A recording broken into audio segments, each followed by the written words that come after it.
Yo, what's up, everybody? It's the Fantasy BS Show. Today's Thursday, February 1st. Happy February. I can't believe January's over. One game left in the year. We got your host here. We got Smitty. His name's Carl. I'm Brian. Again, call me whatever you want. We got a great show for you guys today. This one's going to be cool. So, end of this, we're going to debate best Death Row Records albums of all time. But we are talking about startup strategies.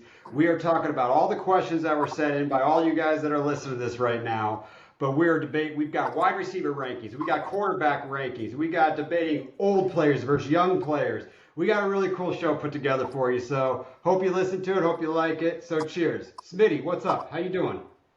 Man, ever since I found out the Super Bowl matchup, I frankly have been on a Taylor Swift kick. I've been listening to her at least an album a day. I'm really trying to get through Shorty's discography because I need Taylor Swift to pull this one out of her hats.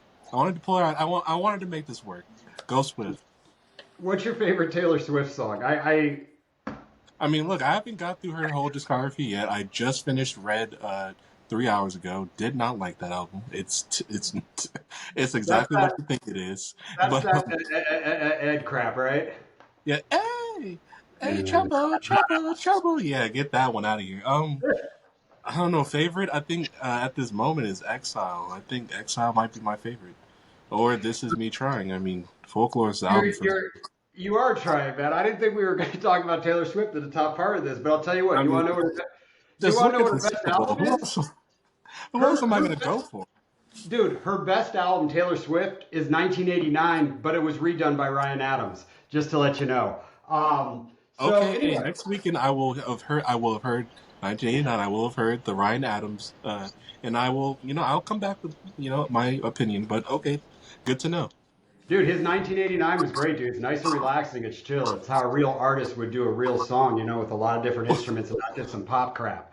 But anyway, Ooh, Taylor, we shots. love you. You're dating our boy Travis Kelsey. He's a god around our world. So talk to me a little bit, Smitty. Talk to me about the weekend. We had the champ weekend there. It's Yeah, tell me. 49ers, Lamar stumble. Tell me, what do you think? I got a lot of thoughts on this, but I want you to go first.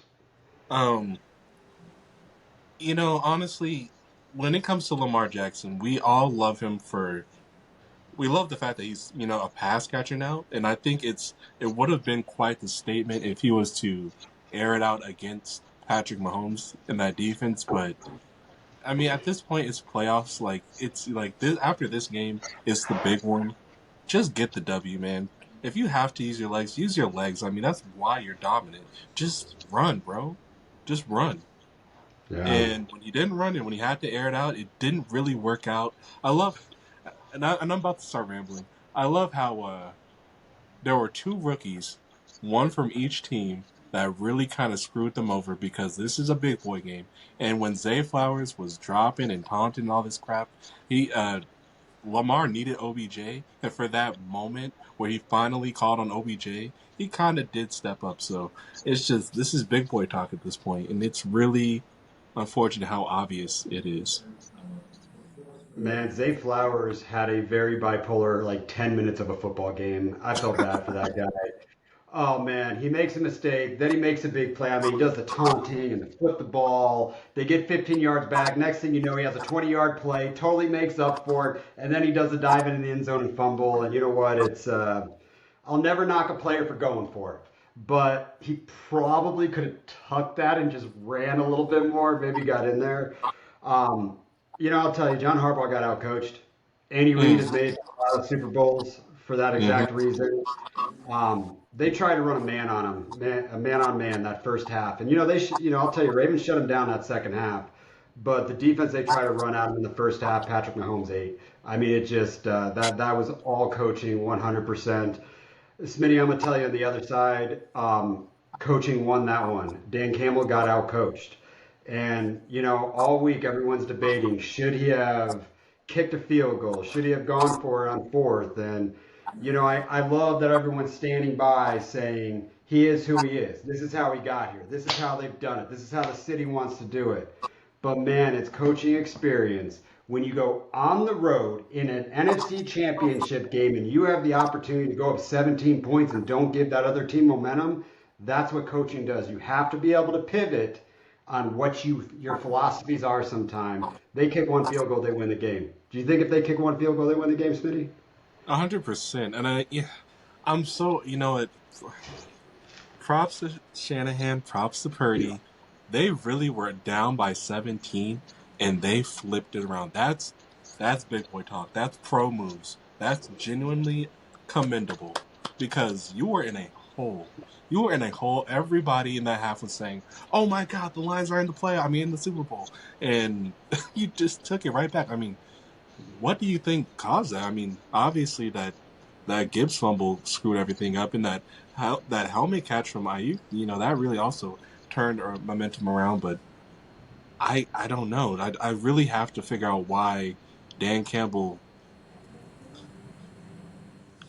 gave it Dude, up. I hate to I say he gave watched it up.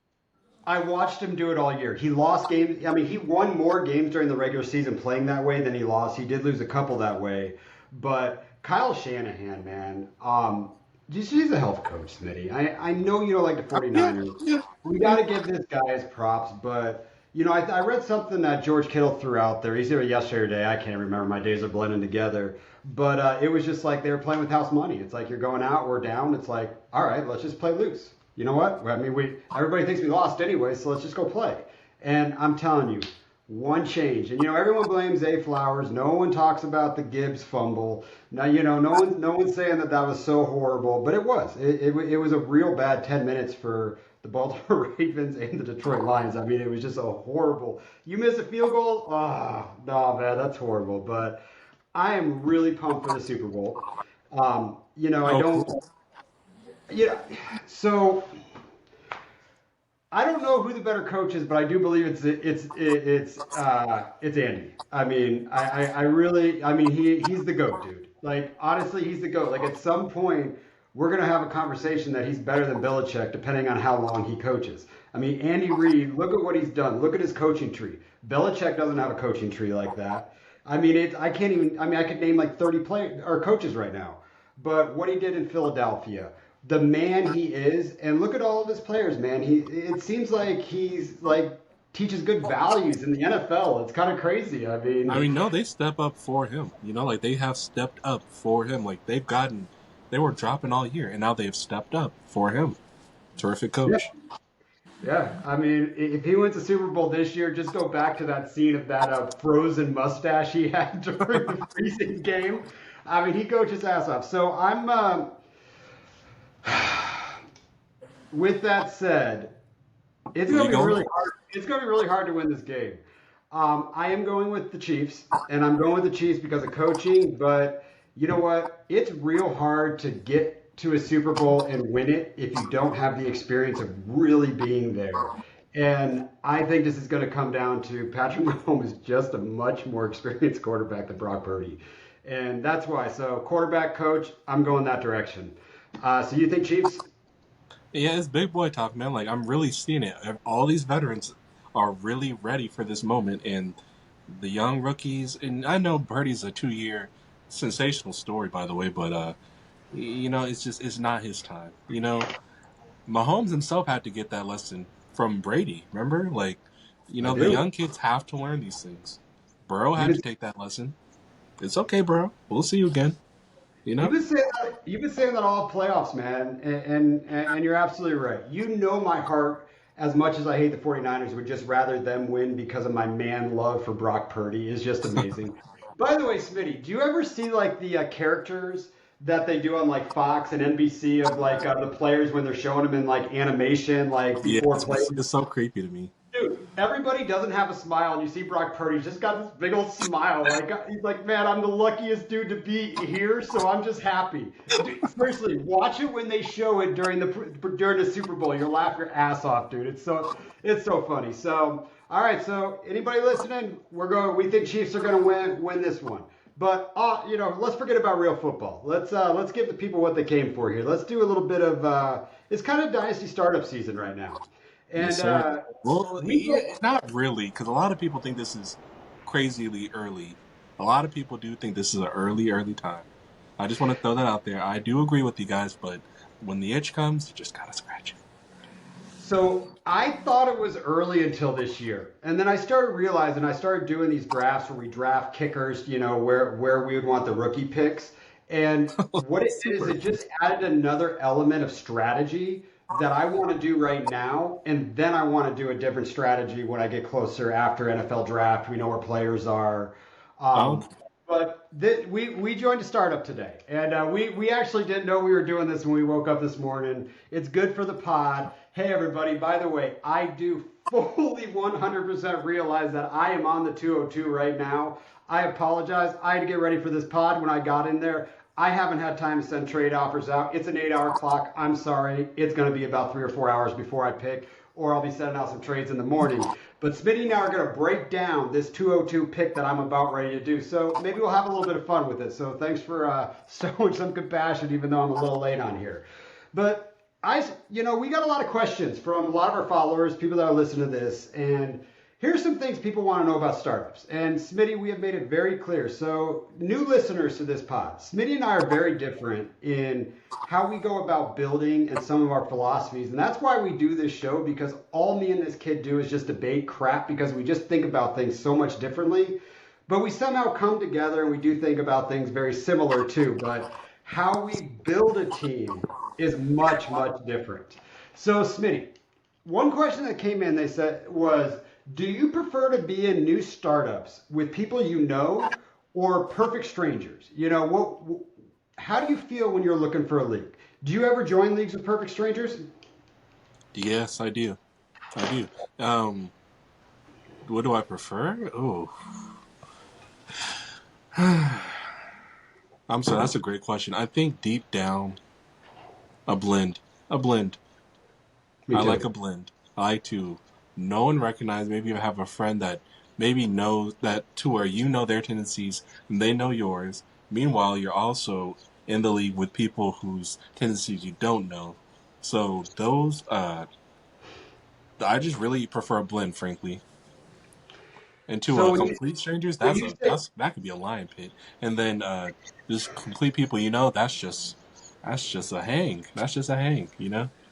Yeah, I really like to join leagues with perfect strangers. I really enjoy it because a lot of my friends don't know what I'm trying to do. I know what they're trying to do, but the one thing I hate more than anything is when I get like on the turn with one or two people I know that are right around that term, and I'm just like, okay, I do know what they're doing, but we are all bidding against each other and we're lowering our trade price because we all have the same picks. And that's the one thing that I hate more than anything when I start a new dynasty, but it adds a whole nother element of trying to outsmart somebody that knows you. And it's really cool. So the startup we're in, you actually picked the one-on-one that surprised me. You wanted to go get your hammer quarterback. I chose the back end of the draft, and I actually enjoy not being on the same side of you. But I also do know he was drafting at the 112, and I left him a gift a little bit ago. You did. But You did. But for I get me, why you did, though. yeah, for me, man, I love getting in leagues with perfect strangers, man. Just joining in, running my portfolio, but I like getting to know people. And one of the questions that came from, one of the greatest commissioners of the greatest league ever in Triple C was Tony. He asked me, how do you want to enter a dynasty league? Do you want to be someone that gets to know each other? Who do you want to be when you join a league? And I will just answer this for me first is there's a reason that I wanted to do this Dynasty podcast. And I'm the one that came to Smitty. I went to you and I said, hey, let's do this, man. And I did that because I want everyone in my leagues to know me. I want them to understand me. I want them to know that I'm a good guy. Come to me. Let's bullshit around. Like, I don't smack talk. I don't get, offended by trades. Like, I want everyone to know me because it makes what I'm trying to do, I can accomplish that better. I want to trade with my friends. Smitty, I trade with you almost more than anybody sometimes. But it's because you're my buddy. Like, it's like, you know what? All right, I want to unload here. Let me see what Smitty wants to offer. You know what? This is a player he likes. So I really do like to get to know my co-managers, usually in the draft. Sometimes I'll shoot out there and introduce myself, or I sure will after. But I really do like to get to know people. And Smitty, that's how me and you met. And we became Right? pretty good boys. Exactly. So what's your thoughts? I mean, I do like to get, like you said, get to know each other. I do like to have my personality out there. I do. Oh man. I do like learning the different levels of shit talking. Like it's really cool. Which makes Perfect Strangers a perfect system because you get to learn a lot from them. So you are leaning me towards Perfect Strangers, but if you can at least have a couple buddies that you're familiar with, that just makes it overall more fun. So I'm still with Perfect Blend, but if it's like 20% friends, 80% strangers, that might be the lick right there. Dude, that's a solid blend. Now, I will tell you, I by far have more fun in leagues where I know everybody. And Smitty, I think I told you this, but you know I start up one league where I do commission. You know me, dude. I love to run some badass leagues, have some fun, do some wild stuff. But I'm going to do a new startup, Start 12, that I'm going to be sending out invites to specific managers throughout leagues that I think will blend together personality wise with people and Oh, just add another element in here. So I'm giving you my invite right now. I want to do it with you. Are you in? of course, of All right, course. bro. We're doing a new format. We are doing two tight end, start 11, 1 point tight end premium in this bad boy, a full point extra, 1 point PPR, all the rest, and we're going to run. This one's going to be wild. It's going to be fun. And we're going to do it with right after free agency. So we're going to do it with kickers, and we're going to put it in place where we want to pick draft picks. It's going to be wild. You're going to have some fun in there. Okay, okay, all right, let's do this. So let's get on to the actual build now. So me and you are in the process. I'm in two startup drafts right now. One's about round 12. One, like I said, I'm on the 202 right now. People are probably pissed, but whatever. Tell me how you like to build teams. So what is your preferred way of building a team? And by the way, anyone listening to the podcast, like I always say, when we're talking, we're going to talk standard superflex, tight end premium, 1.5 to 1.75 is what we're always going to talk. Start 10. If we ever do talk start 11 or more, we will let you know that. But standard start 10 draft we're doing right now. Talk to me about how you want to build. And by the way, I am not dropping this pod in that group until we are done with this, done with the draft. So no one will know. It's just me. I promise, because I don't want people to know what I'm trying to do right now in there.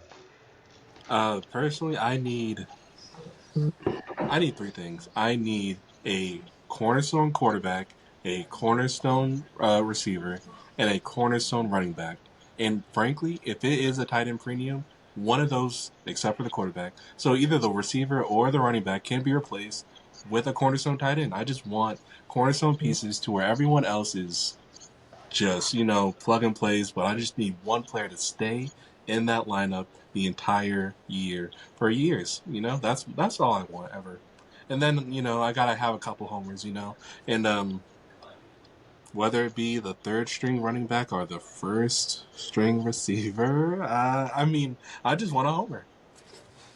So I knew the answer to that question, and I always love it when you say it because take a guess what my question is to you right now.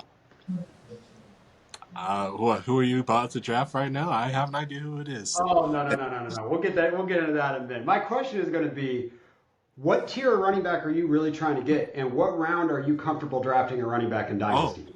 now see, that is a great question because things have unfortunately changed. Listen, last season, last offseason, I was all about Bijan Robinson and I needed him on my team until Arthur Smith kind of played with me. I mean, pretty much, I think it was week 15. Bijan Robinson, my guy, my darling, I went hard for the guy. He gave me negative point 10 points in week 15. That is honestly so scarring. I mean, apparently I moved up to the next round, got smoked there, but the fact that the guy I wanted, this running back that I adored so much, gave me negative points in the playoffs,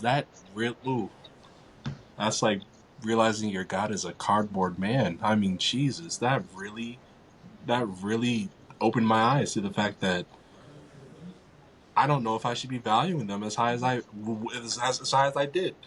So this is scary. I'm losing my religion, man. In your face. I'm losing my If religion. I don't anybody's know what to watching do. this, I'm literally dancing like an idiot right now because I've been waiting for Smitty to finally stop valuing running backs the way they are. So in the startup I'm doing right now, we are in the 11th round right now. Bijan Robinson went top part of the third round. Jameer Oh, Gibbs really? went yeah, Jameer Gibbs went middle third round to 306. Brees Hall went right after him at the 307. A running So back went there. in my mind, if I'm drafting a running back, and that's my goal when I'm building, if I don't get one of those three, there's no way I'm going to draft the next tier down. I'm just going to go. So Really? yeah, dude, I You're gonna don't punt the Saquons and ETNs of the world? I don't care about any of those players at all. Oh, They mean nothing to me. And they mean even less to me when we start going to start 11. But for this purposes, we're that start 10. But see, here's the thing is I'm going to build my team. And I build every team differently. Like everything that I'm doing, I want to try new ways, find new ways, become better. And I'm doing a wild draft. That one I'm on the 11th round right now. Dude, I had four players through 9 rounds, and I've just been picking up, the 102 this year, the 104 this year, the 110 this year. Got a future first, picked up a couple seconds, got some thirds, got some lower picks. I have never liquidity, built a man. I have never drafted, yeah, I have never been this light in players through here, but I have stuck the course. And I'm telling you, I'm actually going to really like this team when I'm done with it. But I'm going to build two ways, and it depends what I'm doing in other drafts. I'm either going to get two cornerstone quarterbacks, period. That I mean, like that is one style that I'm going to do, and they're going to be rushing quarterbacks. I don't care if it's a 4.6 point. I've looked at so many studies; it really just doesn't matter. But I want guaranteed points from the rushing standpoint on days that they're having a bad weather in their stadium. So I'll build that way with two athletic quarterbacks right there. Or I'm going to build through heavy alpha wide receivers as much as I possibly can. Now, the draft that we're doing right now, and this is why I didn't want to draft quite yet, is I was on the 11 too. By the way, I sent offers. No one even wanted to counter. I couldn't pivot off of it, but I was looking at these options. Anthony Richardson, Marvin Harrison, right there, because Caleb Williams went off the board right before me. Jamar Chase, uh, Sun God. Those are the four players I was looking at. And I had a decision to make at the 111. How do I want to build this team? And I gifted Jamar Chase and Marvin Harrison to the 112. I gifted them. But I specifically didn't want to build through wide receiver in this one. I was hoping that Marvin Harrison came back to me at the 202, but he didn't. So I want to talk about this build right now. Now I've gone into in this start 10 alpha, hopefully rushing quarterback that looked great before he got injured. I'm on the 102 right now. We're going to have to talk about Sun God versus Jamar Chase. So my options that I'm looking at, I'm not going to trade off. I'm going to make this pick right now to get somebody else on the clock. So here's my option. I'm either going Sun God or I'm going Jordan Love here. And the reason that I say that is one, we've had a debate who's better, AR5 or Jordan Love. So for the sake of this podcast, why not put them on the same team? I don't have time to work to trade back 5 picks and maybe try to get a third or something to draft Jordan Love where he's going to be. I'm going to pass on K1, even though I have said many times I think he's going to be the quarterback one next year, because this is part of my portfolio. And I need to not have another share of K1. And I sure as shit don't need another share of AR5 and K1 at the same time. So talk to me about how I just said I wanted to build, and what would you be doing right here at this pick right now? Jordan Love, Sun God, or K1? Um, And be in honest with my me, humble right opinion, after me, you I'm have, probably going to snipe you. in my humble opinion, you have to let K1 fall. I mean, you have to let him go. I mean, if you really, really, really want him, which I'm gonna be honest, I don't know if he be in my top 10 quarterbacks, K1. But if you believe he's number one, then yeah, I guess you do have a conundrum there. But like I said, I want a cornerstone of each position. For you to have two dominant quarterbacks, that really might be the best play. So Jordan Love, wow, you get to get him fresh off a playoff game. I mean, dude, that So is a great pick. I didn't even think you were going there. I honestly didn't think you were going to even think of Jordan Love. I thought for sure Well, you'd get something out and call it a day. I just made the You pick. did. Everybody, I just made the pick because that is who I was going to pick was Jordan Love, and it's just how I Wow. want to. It's just how I want to build this squad. But I wanted it to be for the sake of this podcast because we've gone so far back and forth. And you know what? Hell, I want both of them right now. Podcasts love me. I was planning on spending about 2 hours just trying to pivot off of this pick after this podcast, but for the love of the draft, I picked. So there you go. Sorry I waited a little bit. I was on there for a couple hours. Now, let's see what the other question was. What's your favorite way to build? So the other side of it is startup draft season right now. Someone asked, how are we moving around older players versus younger players right now? Because yeah, in Dynasty we want our cake and eat it too. We want the best scoring youngest player, and we all want to be young and think we'll never age out. But I've seen a lot of teams just build around young players. And I've seen a lot of those teams, the majority of them fail because we want to believe the hype. We want to believe these young players. These vets have a purpose on a squad. But how are you looking at players that could age out on your team? So I'll give you a good example right now. Tyreek Hill is a really good example. Is we're going to go over wide receiver rankings in a little bit, and if I'm going to build like you are, you're going to go for it year one. I'm going to do my damn best, but realize halfway through that I really built a productive struggle, and I'm going to have a lot of first round picks in next year. How I always build. How are you looking at Tyreek Hill right now? Because to me, I would draft him and I'd let him die on my team. I mean, I just let him die, period. Because no one's going to give you the value that you want mid-season if you're not a contender, and you're going to have to just eat it. So just build around him the following year and try to contend. So aging players, Tyreek Hill, Keenan Allen, let's talk Mike Evans, let's talk whoever, Mari Cooper, those type of players. Listen, I am the king of the veteran wide receivers. I pick them up, I eat them, and if they die on my squad, they die on my squad. Look, I got Robert Woods on almost every dynasty squad because I don't want to let him go. Not only because I love the guy, but because I'm not gonna have him off on the waiver wire for him to have, resurge somewhere else. And I mean, and honestly, yes, the fact that they're aging says that the resurging likeliness is not there, and that's okay with me because, like you said, I like to compete immediately.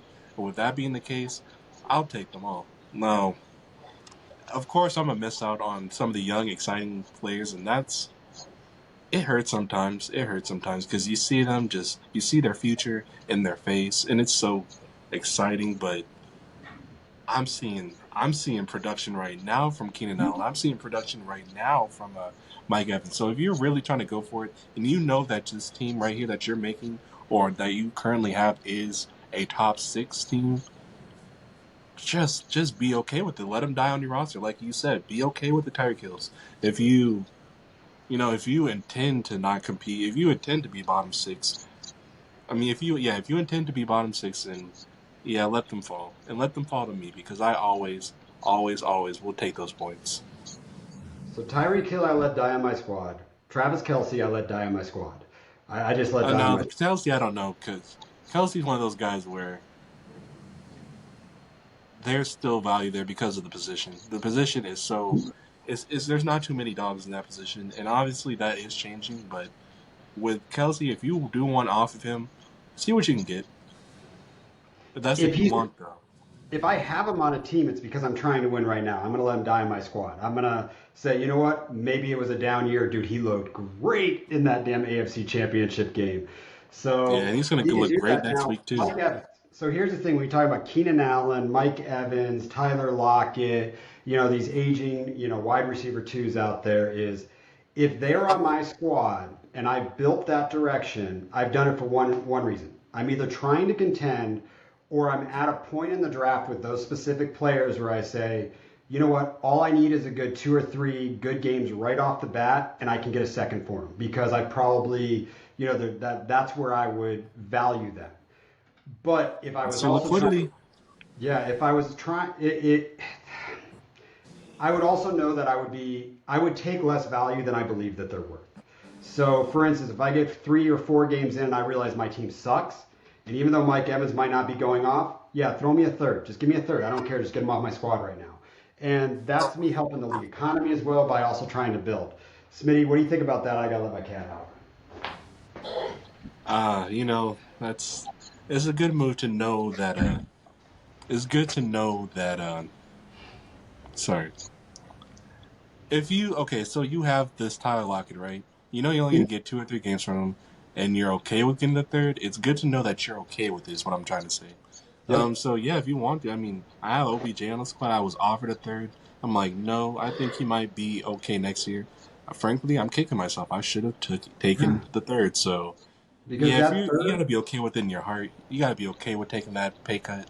And if you are, then ship him out. yep. And the second that you can get a late second or something because they go off, don't even think about it. Boom, gone. I don't even care if I'm contending. I'm just going to get that second now, and I'm going to figure out how to still contend. So See, yeah, I but love that that. That's yeah. So smart. that third that you would have gotten for him, it's not about making that third round pick. You could have attached that to maybe just get another deal done with someone like me that will say, okay, I'll take that third and maybe get another deal done later. So I like those startup strategies right now. So I gotta ask. I gotta ask because you traded up in this draft in this startup we're doing right now. You traded up for the 204, and I took Jordan Love at the 202. Was Sun God or Jordan Love part of your thought process right there? Sun God was, yes. Sun Okay. God was. And I'm so glad that he's falling, but now there's another player I'm looking at and it's like, oh man, now I'm gonna have to figure that one out. But we'll talk about that later. But would you consider K1 right here? Because Mm, part of also letting that go, I wanted to try to hype you into getting a Cardinal on your team. oh no, trust me. There's a Cardinal I want, but if it's K1, I don't want to see him till round 3. I He'll never just be there. because then you got amazing value, and I'm sorry, I'm just looking at these players now. I really don't even think he's in my top 10. Huh? Well, we're gonna look at that in just a little bit. So you know what? That's how we like to do startups. Yeah, anybody who wants to do a startup, send me an invite. I'll check out the settings. But I will tell you the one thing about startups that is mandatory. Mandatory. Read your bylaws before you join a league if you do not know the commissioner. And make sure those are as thorough as it gets because a league will die. It will die so fast at the end of the season. Payouts, this percentage, waiver wires, trade deadlines. If you don't have a solid bylaws that there is no questions asked, your league's going to die probably. So Hmm. that's huge in my world. Everyone knows, especially my newer leagues, they have just phenomenal bylaws. It's just the way it's going to be. But let's give the people what they want. Rankings, man. So way too early rankings, but it's not because this is startup season. Everybody's doing startups right now. So we want to talk. We asked the people what they wanted, and a lot of people said they want a quarterback rankings, wide receiver rankings. We got some running back ranking questions in there. So today we're doing wide receiver and quarterback rankings. Next week, tight ends, running backs. And by the way, I was going to do tight ends tonight, but you all talked me into quarterbacks. So give the people what they want here. So, Smitty, talk to me about your wide receivers right now. Is there any question that Justin Jefferson is the number one? I mean, any question? Justin Jefferson is quarterback proof. He is. It's even with an injury, it might hurt you for a minute, but he'll still get 1,000 yards. I mean, like just looking at what he did in 2023 should tell you everything that you need to know.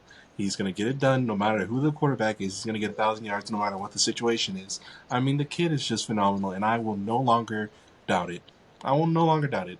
He's the 101. I love the kid. Yeah. JJ, I'm So, going to type that right now. JJ, wide receiver 1. Very easily, in so my opinion. I want to backtrack real quick as I agree with you there because I will tell you the one thing about Justin Jefferson is he's insulated. His value is not going down. So, for instance, what I mean by that is when he got injured last year, did anybody listening to this go try to get Justin Jefferson? I did. I did in a lot of my leagues. And Did you succeed? I sent some really aggressive offers. Nobody wanted to sell him, even on contenders. They're like, no, man, it's Justin Jefferson.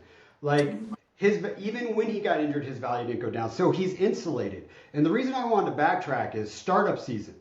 As you're looking at certain things, as you're picking players, you need to look for insulated players like that their value is not going to drop. And this is why in the startup I'm doing right now, I picked Jordan Love and I picked AR5 right next to each other because AR5, even if he has a down season, it's going to be, oh, it was really his rookie season. And his value is still going to be there next year.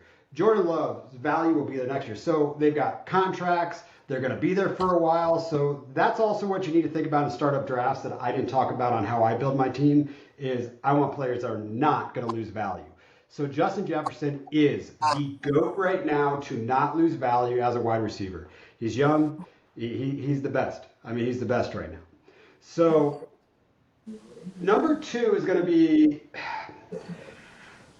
this is not going to help my argument in a little bit, but number 2 rank that I have right now, and it's also about value, those things, because we're counting rookies in here. But the 102 here is not the rookie. It is Ja'Marr Chase. I'm going to give Ja'Marr Chase his credit. He's a dog. He's a double dog. The dude is really good. Now, we're going to make an argument later, and it has nothing to do with how good somebody is, but I have Ja'Marr Chase number 2. Smitty, who do you have as your 2? I'm about to. Yes. Ja'Marr Chase is number 2. Thank you. Yep. Thank you. I'm just so sick and tired of these Cowboy fans that think CeeDee Lamb is number 2. No, guys. CeeDee Lamb is phenomenal, obviously. But he's not Chase. I mean, Chase, he's almost situation proof. Almost. I mean, obviously he needs the adjustments that Justin Jefferson does not need at all. But oh my God, I'm so happy you said that. I really didn't think you would agree. I'm blown away. Yes, I do. Ja'Marr Chase is definitely wide receiver 2. All right, so let's now hit the 103 here. Shit's going to hit the fan between me and you. Who is your 3? This is where things are going to get all messed up because there's no way you have my 3. I frankly think it's Amon-Ra St. Brown. I think he is. I hate to say this. I think he is just as good as Ja'Marr Chase, and with time, he could be just as good as JJ. Because he is exactly what you want out of a wide receiver, period. So let's do it.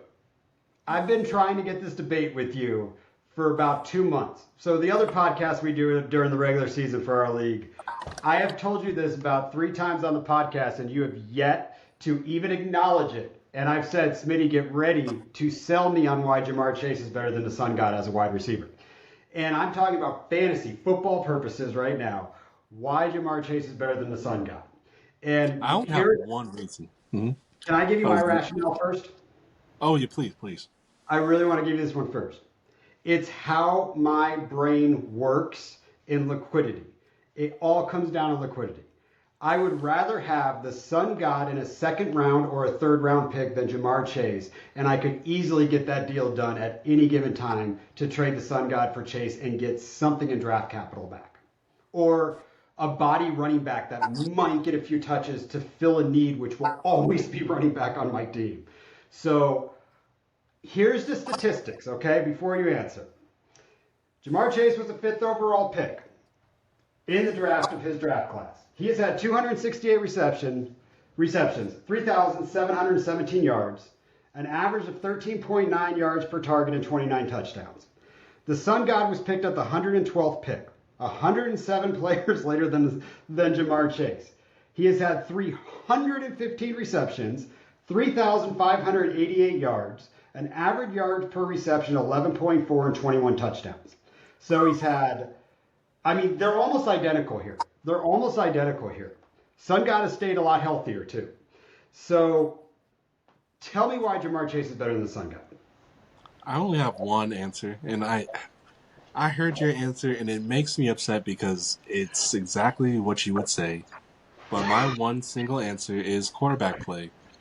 Joe Burrow is significantly better than Jared Goff. I mean, if it really just comes down to that, I don't care that Ja'Marr Chase. I don't care that Amon-Ra St. Brown plays in a dome. I don't care about that at all. he has the significantly better quarterback attached to his hip for a long time. I mean, that really, I rest my case simply on that. Jared Goff. I said his name like an ass, but honestly, Jared Goff was phenomenal that game, wasn't he? He was phenomenal. He could have beat the Niners if Campbell didn't get in the way. Jared Goff could throw the football, and he hyper He targets. yeah, God tier. I So mean, guy tier, but not God tier. Guy tier. can we agree to put him in the same tier? Can we put him in the As same Burrow, tier? No, no, no, no. I'm talking about our wide receivers here. Can we oh, put some guys Chase in the same tier because nobody has him in the same tier? They have him a tier below. Can we at least agree oh on yeah. that? In the Dynasty BS show, we definitely will. We definitely will. He Okay. is. He belongs. He certainly belongs in the Okay. conversation. And the fact that you can even get an addition, if you really are able to trade away Jamar Chase for Amon Ra plus something you can start. Dude, you I can get mean, that. You can get a deal like that done easy, easy. Sophisticated leagues. I mean, I'm telling you, you can get that deal done, dude. And I would do it. I wouldn't ask for him. I don't care. It's like just give me something more. I just want more, especially in a start 11. All right, so let's get back on track to wide receiver rankings. We've got JJ number 1, Jamar Chase number 2, Smitty. You had Sun God as number 3. This is where we're gonna kind of.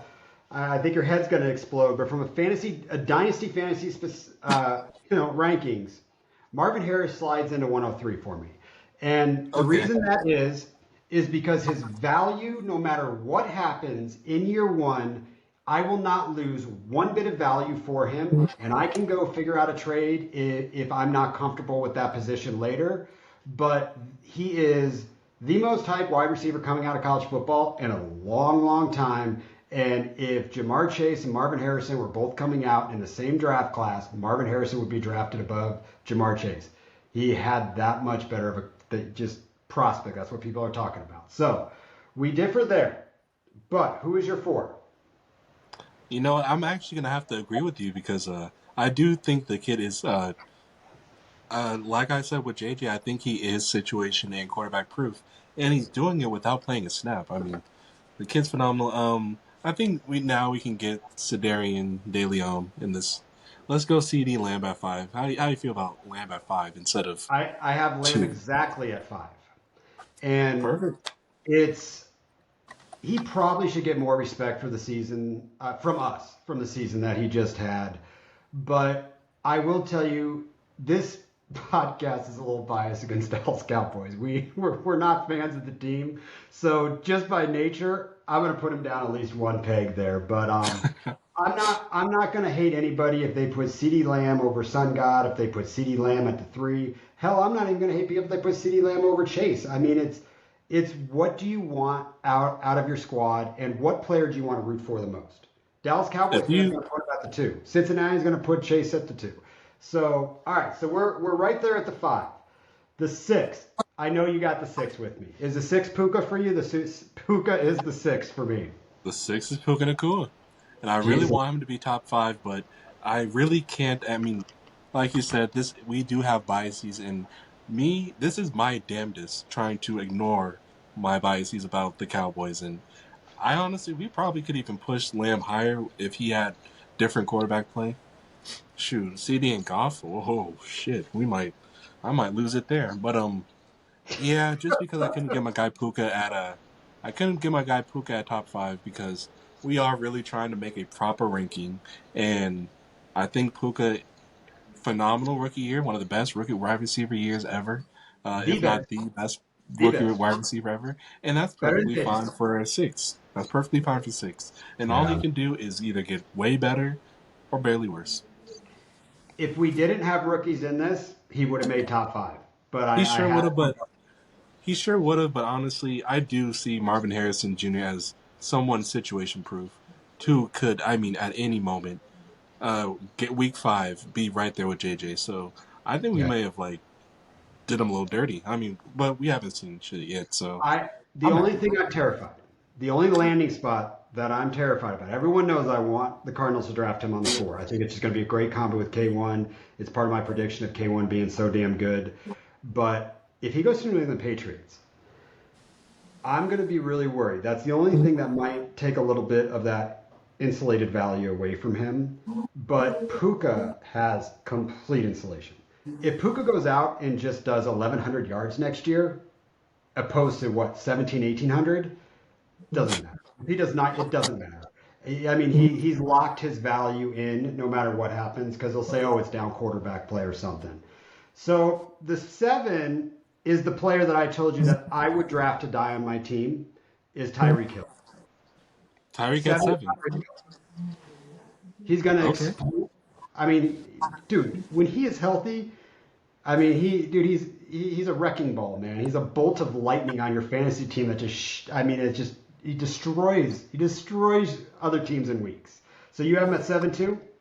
I have one other player above him, but frankly, considering what he did last year, I'm willing to have my guy at 8. But 7, 7's great actually. I think it's great. If we're talking dynasty, he would be higher if he was much younger. He's not. He's probably going to retire like super soon. That's amazing. If we're talking dynasty, I think 7's perfect for him. If we're talking real football, he's actually the best receiver in football. I mean, if we're ranking just year by year, I go back and forth. Yeah. Look at JJ's there. It's him and JJ, but I mean, Tyreek Hill is, I mean, he Dude, might. I'm a little upset with how well we agree with this. Like this is let's It's see pissing me where we off. at with this. Because number 8, I have Garrett Wilson. Yeah, I no, love. we're gonna disagree here. All right. Oh, okay. Now, Well, there we go. now the shit hits the fan. AJ Okay. Brown's my number 8 receiver. AJ Oh, Brown. gross. Ugh. Dude, AJ Brown is a beast. AJ Brown's a beast. But G Willie on my list is number 9. Or sorry, number 10. And it's same thing you said, quarterback play. I don't know who the quarterback's going to be. I don't know what Aaron Rodgers is going to look like at his age coming off of Achilles. I've been burned. I literally lost Triple C's league last year because of drafting Garrett Wilson. And if anyone's listening to me, I really only care about one league, and it's that one. But I don't know who the quarterback is. I don't know how that's going to look. I'm going to find a way to probably stay away at a startup just where he's drafted. So he's 9 for me, and I've got AJ Brown at 8. So who's your 9? Gross, dude. AJ Brown, he had a phenomenal first half. I mean, I cannot deny that. But the second half really just makes that difficult for me to stomach. Ugh. That was offensive coordinator issues. Teams, Okay. they didn't change their offense at all and ran the same friggin' things. And it's amazing how quick defenses catch up to that. And you got to change. So I'm glad there's a change in guard there. They're going to be just fine in Philadelphia, dude. Damn, Arthur Jawan Brown. All right. Well, then, can I at least put Arthur Willie at... Juwan? Ooh, Yeah. that's hot. That's Yeah, hot. he got himself a name. Well, then can we at least put Garrett Wilson at 9 then? I mean, No, honestly, I think we cannot. he did We have give to a fill bit of consistency. He gave a bit of consistency for that scary team. And by scary, I mean scary bad. Like, he really gave a bit of consistency for Zach Wilson. He really tried. He really tried. With better quarterback play, the guy, he'd be top 5, I hope. I I hope. I refuse to put Garrett Wilson ahead of Tank Dell in these rankings. Tank Oh Dell's my God, you have him high as hell. Tank Dell? Tank Dell. Here's why, Smitty. We spent like 3 to 4 weeks in our main podcast talking about is Tank Dell or Puka Nacua better? And yes, your argument's Puka, but you got to remember what Tank Dell did before he hurt himself. Tyreek Light, is that what you call him? Tyreek Light? That's what you called him that I loved. Yeah, I thought that was a great. Tyreek Light Bro, is phenomenal. That's what he is. he has nowhere to go but up. But how I'm going to build my squad around receivers, I want explosive wide receivers that can go win me a week. And that dude can catch a 70-yard touchdown anytime. I'm huge on him. I drafted him in another startup, be ahead of Nico. I don't have, yeah, so that's my 9, and G Willie is my 10. We could put G Willie at 10. Should we keep going, or should we just have a top 10 and We then want to move do on? top 12, so 2 more. Top 12? All right, then you're gonna hate this. You're gonna hate this one. And I'm gonna tell you, it's complete bias. Are you ready? Drake London. Dude, I mean, thank you. Smitty, I've never wanted you to be more right in my life. You know I've got a pretty big share of Drake London and Arthur Smith. Oh my God, last year it just burned Get me. him out of But here. I pray to you that when we do this mid-season, that he is ranked in the top, right there at that like 10 or 11 spot. Um, I've got Nico at my 11, bro. I want everything to do with CJ Stroud's offense. That dude is going Clearly. to drop dimes across the board. And you got to realize his hype is big right now, man. I could easily attach something to Nico Collins to tear up into the top six, I think, or do that to Yeah. Tank. Find a Yeah, you way can to get that get Arthur up. Juan for sure if you got the. Oh yeah, yeah, you can get that Arthur Juan for sure. I don't know if I would. I don't know if I want to make that one just because I like the youth a little bit there, but I would be Okay. going for. I would try to be going Sun God Puka. I put a nice package together with Nico. I think he's got enough hype that you can find a way to get that done. I feel that. Wow, Nico. Do you have All a right, lobby? well then let's make Drake London 12 then. No, no, no. I like where you had him. I'm just saying I had Olave at 12, but I'm fine putting Drake London above there. I mean, they both just had just horrific seasons. Yeah, I yeah. mean, I All right, want. so All right. so We'll here's put the London at our 12. I dynasty like London ranking at for 12. receivers. Yeah, London at 12. Okay, so from number one we have Justin Jefferson, number two Jamar Chase, number three Monroe St. Brown, the Sun God, number four Maserati Marvin Harrison Jr., number five C.D. Lamb, number six Puka Nakua, seven Tyreek Hill, eight A.J. Brown, nine Tank Dell. I like it honestly, I do. Tyreek Light, I love that, and it's his first year. Oh man, I actually do like that. And 10 Garrett Wilson, 11 Nico Collins, and 12 Drake London. I really like that. Now, the one thing I want to talk about if we go back to the startup conversation we were having, this is the point in a draft that once I get right past these 12, maybe 13, there is a bunch of dudes that are all the same person to me. Like Mm. there's just a bunch of dudes that I am now trying to get out and pick up more picks later for the next probably 15 receivers. Like I think it's really bunched in one tier where I just want one of those guys and two picks later. And I'm fine, trading back maybe a full round to get that guy. So it to me, I just think you got to have those, lightning bolts to just absolutely win a week. So, are you feeling the same way? Are you? I mean, you're a vet I guy. mean, honestly, like I said before, now we're starting to get into like veteran territory, and I scooped those up. So, I mean, Yeah. you're right; they are all the same player, but I'd be happy to get some vets on my team at that point. Yeah, yeah. I mean, who's the top vet So right now? my point is, Uh, do you care if you have Amari Cooper or Keenan Allen? Do you really care about the player you have, or you oh, just want between one them, from? no, no, not. That, You're that's right. what I'm No. saying. The next 15 are like just like that. Like it's just like just they're all about the same to me. Um, Okay, yeah, you're right. I like that. All right, so before we get into some QB rankings here, we had a question. I love this question here. All right, let me pull up this one a little bit here. So the people have asked us. Oh, where is it? Where is it? Here we go. So Bigfoot, Sasquatch, Abominable Snowman, or Yeti? A little bit of questions on these ones. So first off, I just want the people to know that Sasquatch and Bigfoot are the same thing, and Yeti and Abominable Snowman are the same thing. So really, let's call them by their cool names, Sasquatch and Yeti. Okay, so let's have this debate. So Smitty, what I want to know when you think about a Sasquatch or a Yeti right now, if you had to fight one of them, which one are you picking to fight? I This answer is going to be ridiculous. I'm so sorry in advance. Um, when I think of when I think of a Yeti, I think of Derrick Henry. So, am I trying to fight Derrick Henry?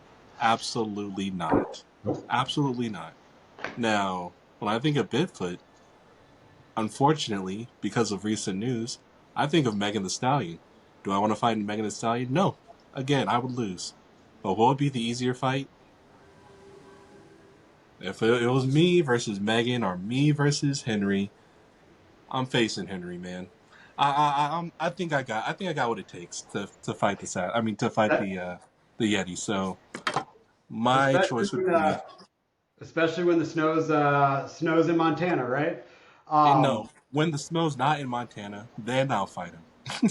all right, then you'll fight him. So here's the thing. So Bigfoot, they're both look. They both don't exist, but we want to believe they do. We see some things here and there, but you know what? Bigfoot's cool, dude. Like when you see him walk around, like it's just these weird pictures here and there.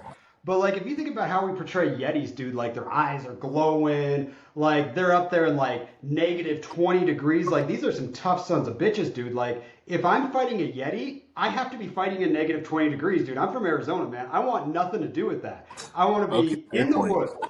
Yeah. So, I was going to ask you which one you want to be friends with, but I think it's kind of the same answer, dude. I want to be boys with Bigfoot. Like, those commercials with Bigfoot and the beef jerky and all that stuff, like, Bigfoot's dope, dude. Like, give me the Sasquatch, dude. I want to be like, I would be best friends with the Sasquatch, and I'd be terrified. I'd be completely racist against the abominable snowman. I mean, yeah, would you want to be boys with Bigfoot? Yeah, because here's the thing: Bigfoot really just seems like a normal dude. Just he's just absurdly huge. So he's a normal dude. He probably bond on a lot of stuff. Probably watch football on Sundays like us. Yeah. So the real question that brought up this conversation is if an abominable snowman or a Sasquatch was by the beach, what would we call them? And the second I read that answer, I literally just want to say David Hasselhoff. Just big old hairy David Hasselhoff with a big old hairy chest, dude. That's exactly what a Sasquatch would be at the water, dude. That's a great. That's great. Yeah, I'm with you. I'm with you on that. That's great. Or we could get like a Teen Wolf dude, the look with the Bigfoot, with the tank on, the high shorts. Like Bigfoot's awesome, dude. But I don't know what you would call a Yeti though by the water. That's the one I really couldn't figure out because like it's like Frosty the Snowman melted, man. Like they're Right. nothing, right? I mean they can't live there, right? No, I think they would. That might be their weakness. Yeah, they'd have to be like full iceberg Yeti, like just like frozen solid, like to be able to deal with the water. So, all right, David Hasselhoff, that's your answer right there. Now, before we start drafting best death row record albums, I want to rank QBs because there was a very detailed question about QBs, and I think we can have a bigger debate over this than the wide receivers really. So, Smitty, let's talk QBs and. I know who your 101 is because I just watched you draft him. We had a derby. You picked the one, which in a third round reversal, you were kicking yourself in the ass and you had to trade back up. But Josh Allen, 101, period, right? Yeah, yeah. The cornerstone of cornerstones, and I mean the cornerstone of all positions. If you want a cornerstone on a dynasty league, it has to be Josh Allen. Now I'm talking like as of February 1st, 2024. Yeah, he's the ultimate cornerstone. If you have him on your team, he can carry a lot of the things you lack, frankly, because he's so many passing touchdowns, so many rushing touchdowns, so many rushing opportunities. I mean, if you have these special things where you get like per attempts and first downs and stuff, he puts the whole team on his back if he needs to because he desperately still to this day wants a Super Bowl, man. And as long as that drive is in him, he's the cornerstone of all cornerstones. Quarterback number one, Josh Allen, period. Yeah. So this is a philosophy of mine that's changing a little bit this year. And when I did a lot of startups last year, there was a certain tier that I was looking for quarterbacks. I mean, I'm always trying to figure out which tier I want to be in. But I think I had more quarterbacks that I wanted at the top end of the draft that I felt were going to help my team. And I felt there was like 5 or 6, maybe 7, or 8 definitely is the cutoff of, hey, these guys are elite quarterbacks that are going to cornerstone my team. Dude, it is not that many QBs, man. Literally at this point, there is 3. There are 3 cornerstone QBs that I would want to build around, and then I would want the ones 10 picks later because I feel like they have their trajectory is bigger. So Josh Allen's 101. I don't think maybe we can argue 102 with Patrick Mahomes, but we had a question of where we're ranking CJ Stroud. CJ Stroud's the 103. I've in both of my dynasty drafts that I've done, he went at the 102 and the 103. So that's where the community is ranking him right now at the 103. Now, how do you feel about those three quarterbacks as a cornerstone? And do you think your number 4, 5, or 6 on your list could be a cornerstone for you? I'm not there yet with Stroud, guys. I think this Stroud hype has gotten out of control. Now I get it. The greatest thing going for Stroud is number one, that team that drafted him is very like the quarterback system and all that is very young. It's D'Amico's first time as a head coach, which means he's attached for pretty much as long as Stroud's attached. And Bobby Slowick is still there, the offensive coordinator, so things will pretty much go just as well as they did last year. So I get that, but for to put him above Patrick Mahomes is sick. To put him above Jalen Hurts is sick. I don't really believe in that. I just don't. We could put him top five. Hell, we could put him four. And then just looking at what Lamar did, there's no way I'm drafting Stroud over Lamar. I just don't like this. I think his hype has gotten way too out of control, and the guy doesn't even run. He doesn't need to. He's a perfect shooter. But I think this hype has gone out of control, fellas. So it's the 3 spot then. And the reason I ranked him at 3 is because I think that's just where the community has him right now. And then I talk, if the community's that high on him, I talk about the insulation of the valley and all that stuff. But I'm fine kicking it back and saying Patrick Mahomes and Josh Allen are the only 2 cornerstone quarterbacks. And then if I'm drafting at the 3 here, that's where I want to trade back later in the draft and go get, be in the 10, 11, 12 spot because I'm fine with that quarterback. Who do you have as your 3? You have Lamar? Number 3 is Jalen Hurts. You still have Jalen Hurts, so you're much higher on him than the community right now. So that's where he was last year, and I think the community believes that he's reached his peak, like he can't take it to the next level. And I think people are putting like C.J. Stroud above him because they're saying we don't have a clue what the next level is. So I'm with you. I love Lamar Jackson. Like I've got him all over my portfolio as he is my number 1 owned player in all of my portfolio. I think I got a 30% share. Like it's a lot. I am in love with Lamar Jackson. I actually had to trade him in a couple places just because I needed to just pull back on my exposure a little bit there. So I have Jalen Hurts at 5. So so you have Stroud at 3 then? I had Stroud at 3, but that's just because of the value that I can get with him. I feel like if I'm drafting at the 3 and I draft CJ Stroud, I feel like I can find a way to get to Josh Allen. Like, I feel like I have, especially with liquidity that I have, I feel like there's something I can put together that is going to get me to Josh Allen from CJ Stroud right now. So that's why I have him ranked at the 3. I think it's going to be much harder to get from Lamar and Jalen Hurts to Josh Allen than it is CJ Stroud just after that rookie season. But they both are going to require work. I hear you. Yeah, let's put him at the 5 because I wouldn't draft him at 3. I'd trade out of it. So let's go Josh Allen. Let's go Patrick Mahomes. Can we just go Lamar? Did you say Lamar at 3? Because I like him at 4. I'm having trouble putting Jalen Hurts at 3. That's the only problem. Okay, I'll tell you. Kellen Moore. I think that was a huge, huge signing for the Eagles. Kellen Moore as an offensive coordinator, I love that. That makes me extremely excited. So here's the thing. Okay, so I'm just going to give you my 6th ranked quarterback just for how I want to build or what I like. AR5 is my 6th ranked quarterback. Oh crap, we didn't put rookies in here. I'm sorry. AR5 is my 7th. Let's put rookies in here. AR5 is my 7th ranked quarterback then. And I think I can trade from the 3 back to the end of the 1st to get AR5 and let somebody draft Jalen Hurts. That's why I don't like having Jalen Hurts at the 3.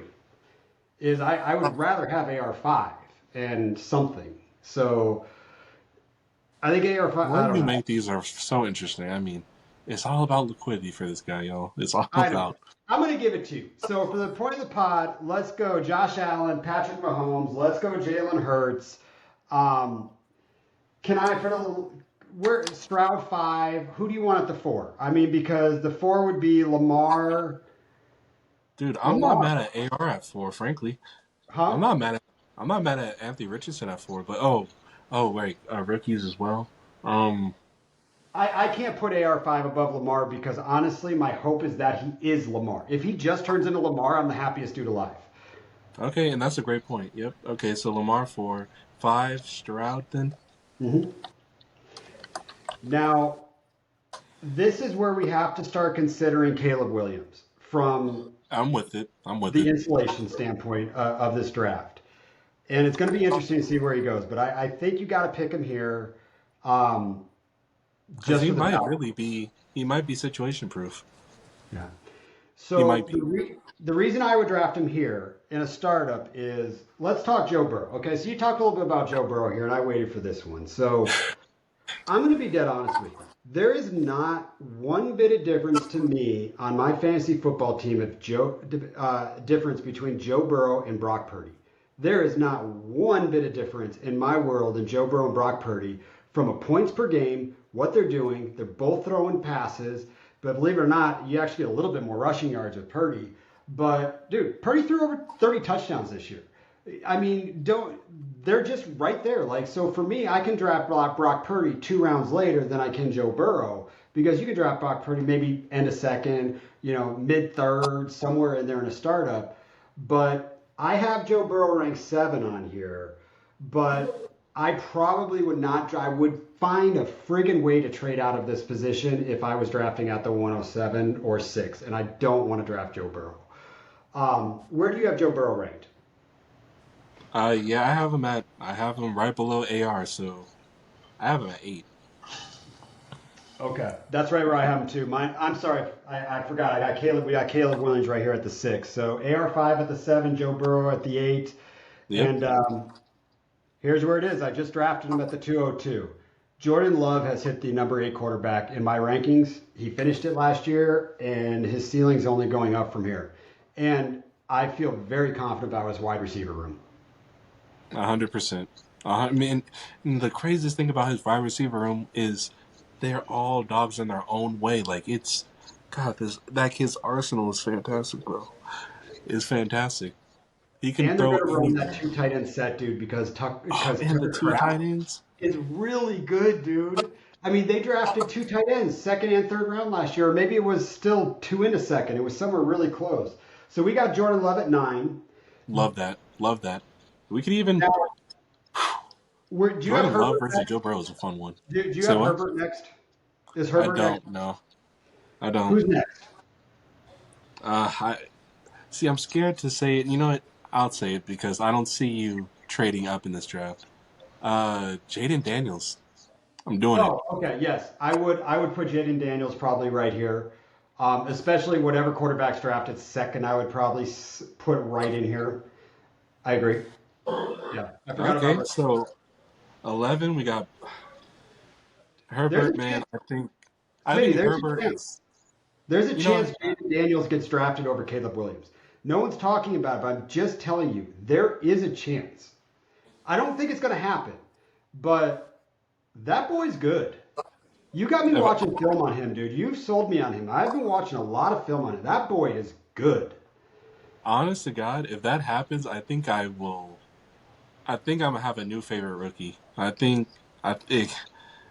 I think I might have to just give up my Bijan card and replace it for a Jaden Daniels card because that would be amazing. Yeah. Because I he just really, don't. I mean, so many yards rushing, so many yards passing. It's so ridiculous. I've never really seen that much from one player in one game. It's out of control. I would love to see it translate to the NFL. I just got to see what that looks like. My inside, I want to see him get to Atlanta so bad. I just want a path there. I don't know if it can happen, but I don't want that boy going to New England. I don't. New England is absolutely trash for their wide receiver room. I want nothing to do with that. It's just I'm gonna knock it down. Like everywhere else in the top 6 has like wide receivers that they can throw to and tight ends, and it'd be so much better. So we'll slot him in at the 10. Is Herbert next for you? You know what? Frankly, I got K1. I got K1. Okay, I think that's he's. I, I think his rushing ability just already puts him higher than Herbert. Now so I I gotta say, that's right yeah, where I'm I have excited K1. to say what. That's right where I have K1 at 11. Oh, okay. Yeah, let's do it. I have And then we Brock could Purdy do at 12. Herbert at 12. We could do that. Say what? I have Brock Purdy at 12. Look, man, I think his story's fantastic, and he's really getting it done. I mean, he really is. I say it like in these big moments, these little boys are not here for it, but he is. He really has aged and matured quick, and it's fantastic. So if you want to say Brock Purdy, I say I agree. Brock Purdy at 12, I can do it. I I like can it. totally stamp that. And then here's the next three on my list, and it's just how I want to put them on my team. But I have Herbert, Fields, Dak. Look at I got a lot of Fields. I'm not drafting him. He's gonna get to play somewhere, but no one's gonna really commit to him if he gets traded out of Chicago. But really, when we get to this 13 spot, it's like the receivers to me. It's like they're all just a Yeah, bunch of yeah. like that. I mean, they're just the same friggin' person to me. Like it just there's nothing that's gonna go win me a week. I don't think out there. So maybe Drake May does it, maybe a few others, but I Maybe love Dak peanuts. to death. I don't know why I have no shares of Dak Prescott. It's a Cowboy thing. I think I've always drafted somebody else. Yeah, that's so crazy. You have no Cowboys. That's such a stat to me. Like, that seems intentional. That's, It is. All right, Smitty, how many white quarterbacks did we put in the top 12? Count them. I'm really about to count. One, two, three, three. All right, man. That's solid. Three. We got three in there. And of course, one's Brock Purdy. Yeah, he made it in. He made it in. All right. So just recapping So, the list real quick. Number one, Josh Allen. Number two, Patrick Mahomes. Number three, Jalen Hurts. Thank you. Four, Lamar Jackson. Five, Stroud. Thank you. Six is Caleb Williams. Seven is Anthony Richardson. Eight is Joseph Cigar Smoking Burrow.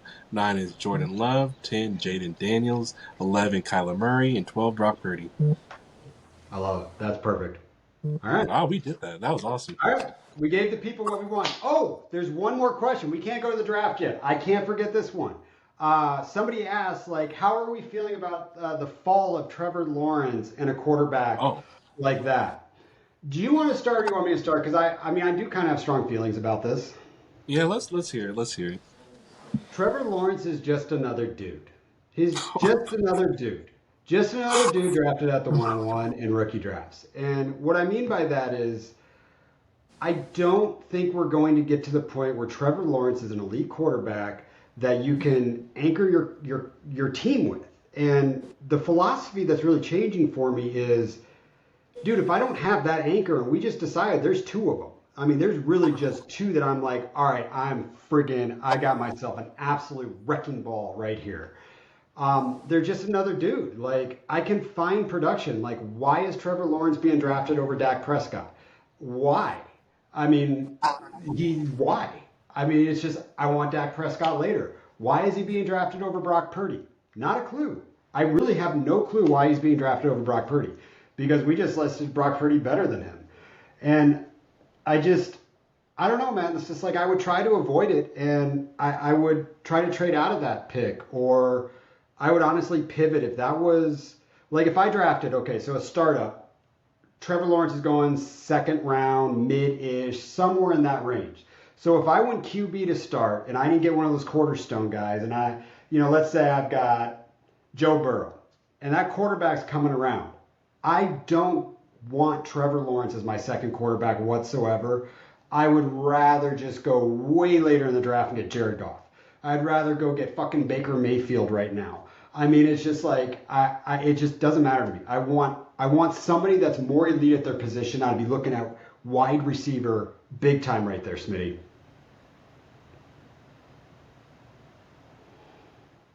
So the other side of it is we lost Smitty for a second, but he'll be right back. We always have a little bit of technical difficulties.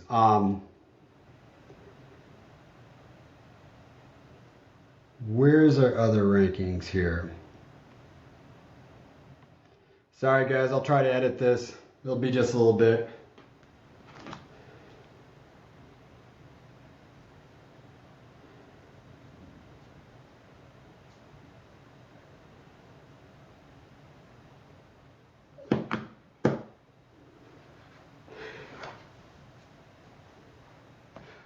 So the moral of the story until Smitty gets back here. All right, I pivoted here. So we're going to have a little bit of a conversation is when to know your draft strategy isn't working, when to pivot your draft strategy. You got to be flexible, okay? And the reason I try building different ways is we always find ourselves in different spots of the draft. And we can't say, I'm 100% going to build through wide receiver right here. I'm 100% going to build through QB when, pick 3 is there and we're pick 10. We got to see what's coming our direction, and we've got to learn to pivot. And I've learned that it's usually about by round 2, you should have your draft strategy kind of figured out. And that you're going to know if if you got 2 elite wide receivers or 1 elite quarterback and 1 wide receiver, you're going to know what it is. But the second that you know what your draft strategy is, the biggest thing I always talk about is take a look at the draft board, because you need to figure out what the rest of the draft strategy that everybody else is doing, because you also might need to pivot what you were trying to do there. And a good example of the startup I'm doing that I keep talking about that I drafted on the 202. So CeeDee Lamb and Justin Jefferson went at the 105 and the 106 there. And as I look at that, I now know that the philosophy of those 2 teams is a little bit what I was saying is go get those quarterbacks there. They're going to build through heavy wide receivers right there. So I'm not going to expect those teams probably to draft a quarterback in that 3rd round or that 4th round. I think they'll probably be looking more in the 5th or 6th. But that's kind of what we looked at. So I apologize, Smitty jumped off. We'll probably drop another video on here because we do need to break down these best death row records of all time. So cheers, everybody. Thank you for listening, but I will post another one because we are going to get this one going. Cheers.